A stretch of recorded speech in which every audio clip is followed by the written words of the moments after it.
નમસ્કાર દર્શક મિત્રો, હું જપન શાહ, કાનમ એક્સપ્રેસ ન્યૂઝમાં આપનું સ્વાગત છે. જોઈએ આજના મુખ્ય અને મહત્વના સમાચાર. આંતરરાષ્ટ્રીય હિન્દુ પરિષદના ડોક્ટર પ્રવીણ તોગડિયાની અંકલેશ્વર જીઆઈડીસી ખાતે મુલાકાત, ઉદ્યોગપતિઓ સાથે શુભેચ્છા બેઠક કરી સૌને પરિચય કેળવ્યો હતો. વ્યાપાર, ઉદ્યોગ, રોજગાર વધારવા, હિન્દુ સુરક્ષા અને એકતા પર વિસ્તૃત ભાર મૂકવામાં આવ્યો.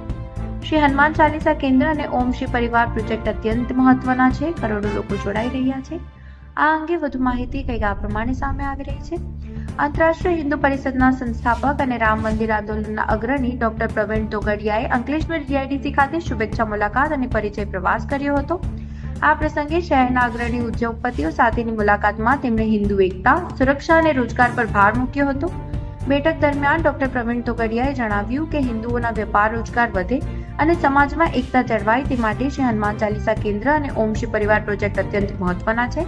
તેમણે સંગઠનના 14 વિવિધ આયામો જેવા કે રાષ્ટ્રીય બજરંગ દળ, ઇન્ડિયા હેલ્પલાઇન, હિન્દુ હેલ્પલાઇન, એક મુઠ્ઠી અનાજ, Hindu advocate forum, blood for India, Rashtriya Mazdoor પરિષદ, રાષ્ટ્રીય વેપારી પરિષદ વગેરેની માહિતી આપી તેમાં જોડાવા અપીલ કરી હતી.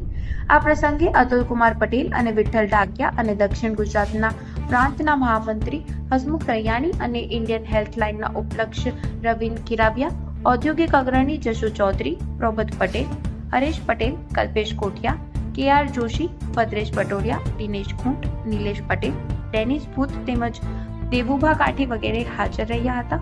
ડોક્ટર પ્રવીણ તોગડિયાએ ઉપસ્થિત સૌને હિન્દુ સેવા અને ઉત્થાન કાર્યક્રમમાં જોડાવા આહવાન કર્યું હતું. રિપોર્ટર રવિ સૈયદ, અંકલેશ્વર.